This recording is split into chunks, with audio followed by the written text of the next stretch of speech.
Welcome to my YouTube channel. Please be sure to subscribe to my channel and also do not forget to press the bell icon so you never miss any video tutorial published by me. Welcome back to my YouTube channel Conquest Biology. In the previous video we studied that how glucose is converted into pyruvate molecules during glycolysis.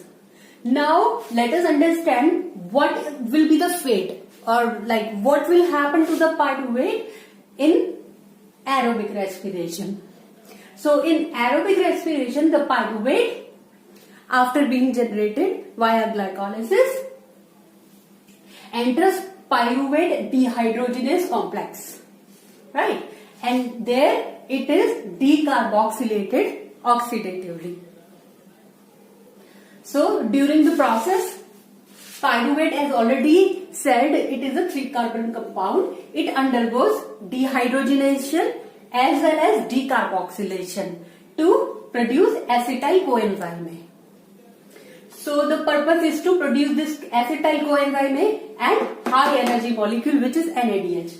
Apart from this, a CO2, which is decarboxylation, means removal of carbon atom. So one carbon atom is removed from 3-carbon compound pyruvate, and that removed carbon atom is liberated in the form of carbon dioxide.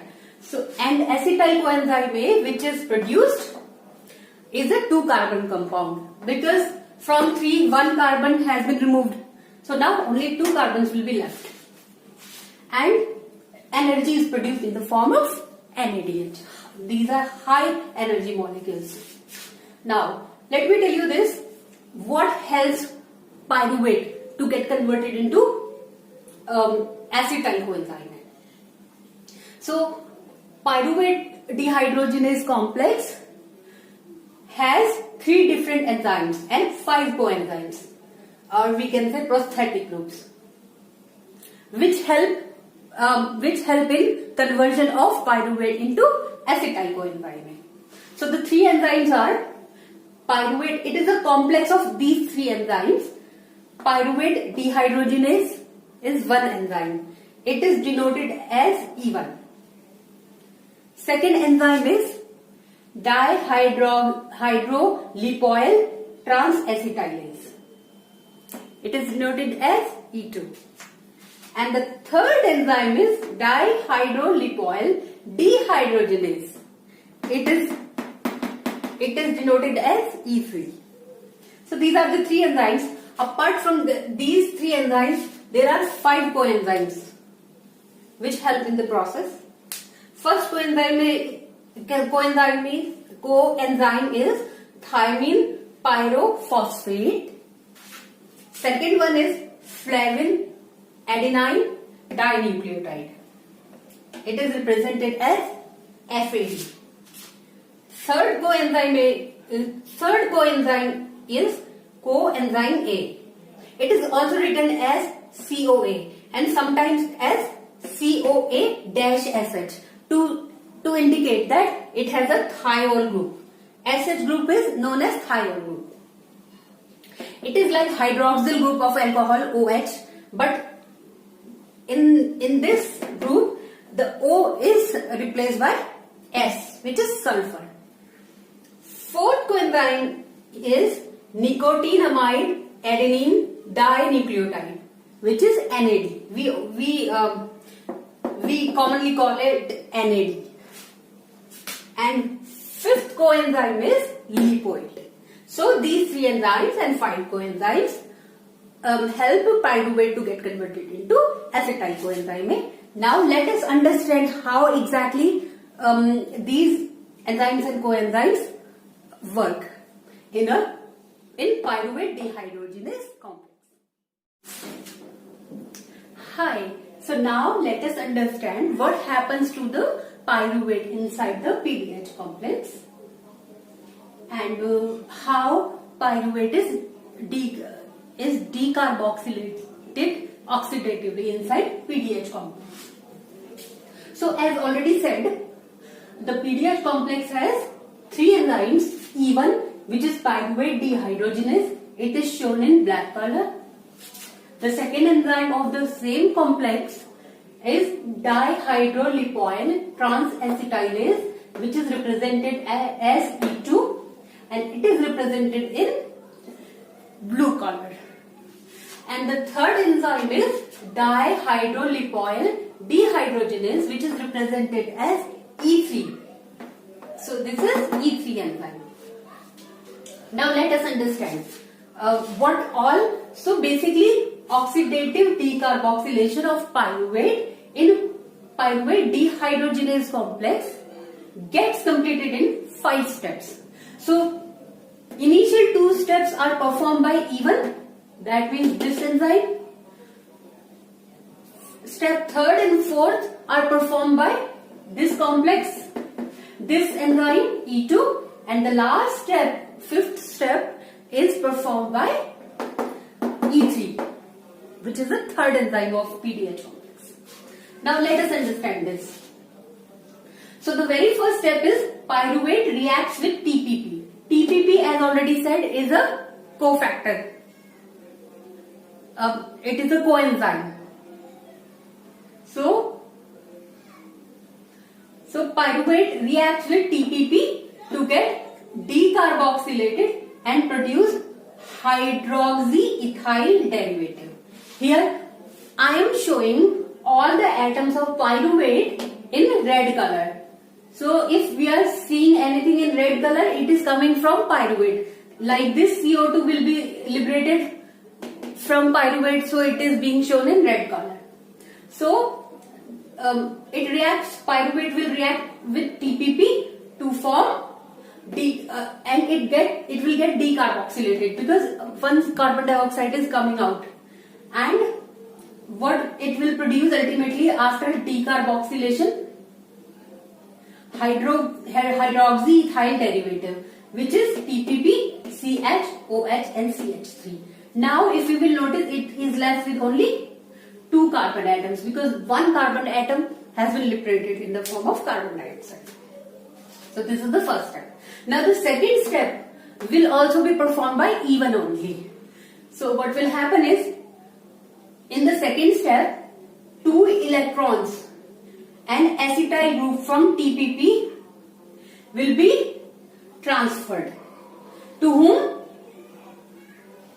2 electrons and acetyl group, like CH3C double bond. This is the acetyl group. And what else? 2 electrons will be transferred to the oxidized form of lipoyl lysyl group of E2 enzyme. This E2 enzyme has this oxidized form of lipoyl lysine. So 2 electrons will be transferred, and also acetyl group will be transferred to it. So it will become like this, as we can see. And of E2 enzyme, which results in the formation of acetyl thioester of reduced lipoyl group.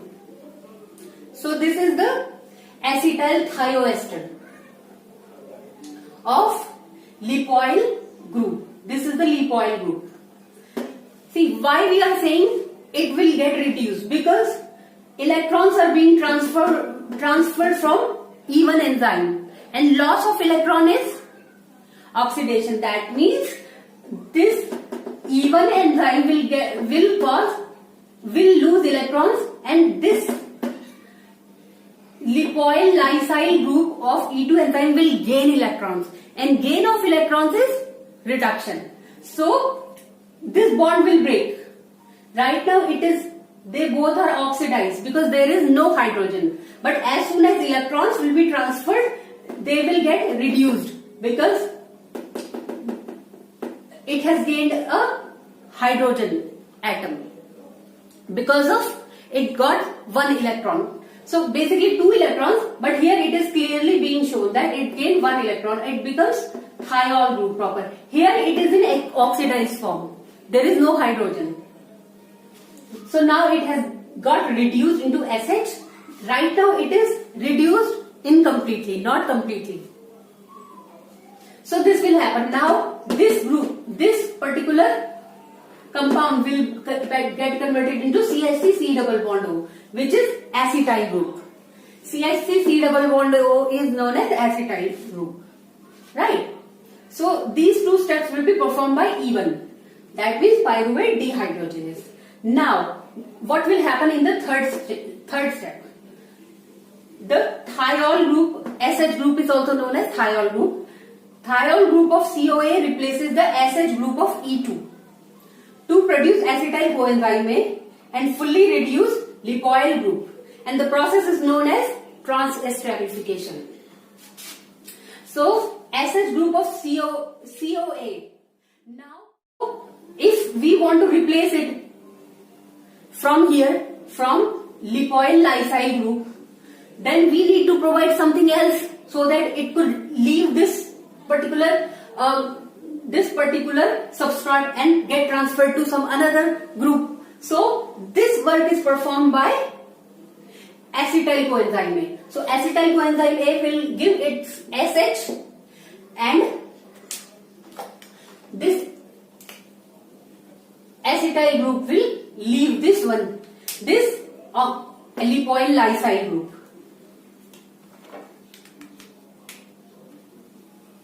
So this is the third step as shown here.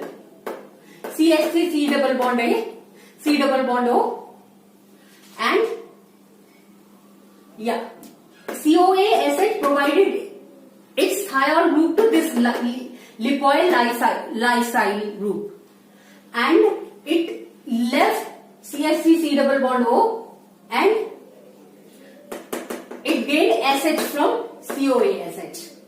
And CoA gets combined with acetyl group to form acetyl coenzyme. This was the third step. Now fourth step will also be performed by E2, which is dihydrolipoyl transacetylase. So E2 will promote the transfer of two hydrogen atoms from reduced lipoyl group to FAD. Now this is fully reduced. Here it was oxidized. Here it was partially reduced. Now it will get reduced completely over here.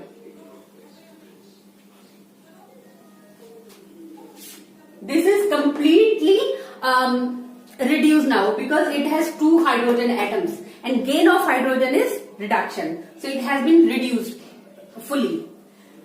But now what will happen is E2 will transfer two hydrogen atoms from reduced lipoyl group to FAD. Now these two hydrogen atoms will be transferred to FAD, and this particular lipoyl lysyl group will get oxidized again because it will lose these two hydrogens. It will lose these two hydrogens to form this structure. Now it is fully oxidized and it has regained its previous form. Like we started with this group in this situation only. When it looked like this when it was fully oxidized.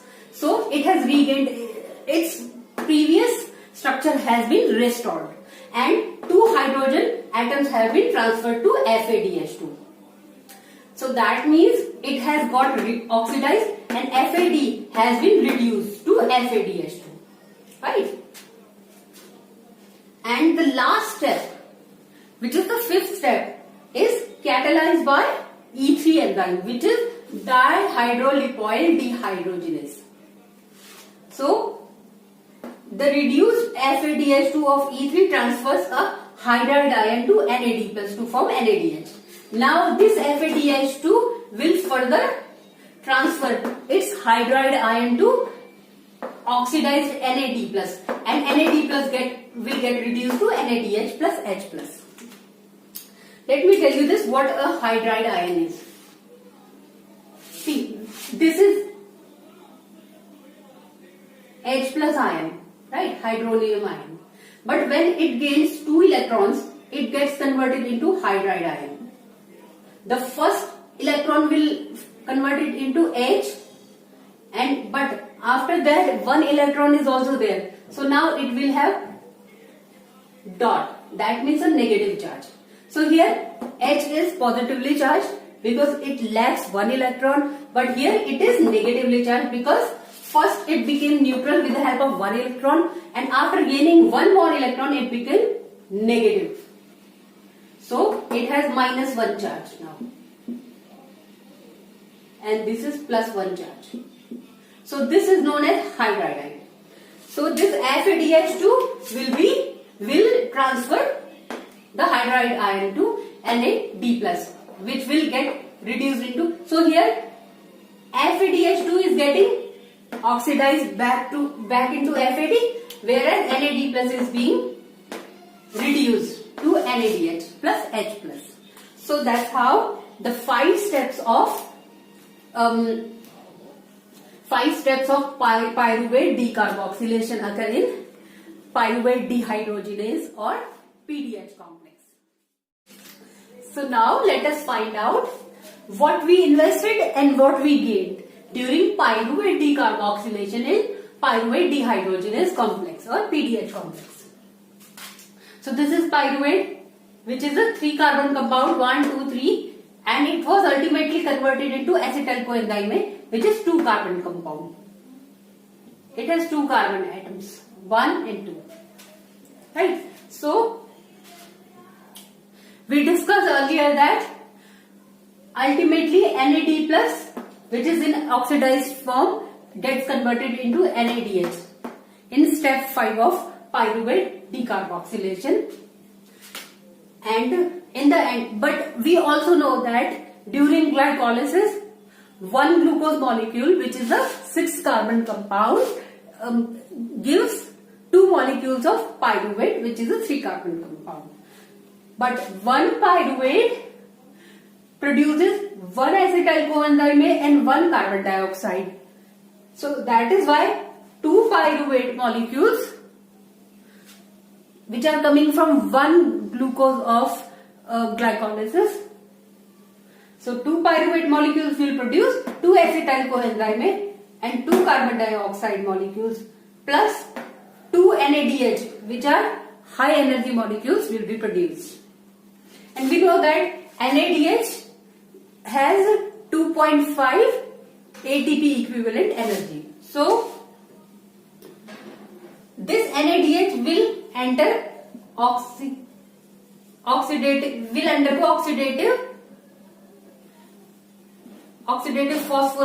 phosphorylation, whereas this acetyl coenzyme enters TCA cycle or Krebs cycle, where it gets converted into a variety of intermediates. So we will discuss all that in detail. So that's all about pyruvate decarboxylation in pyruvate dehydrogenase.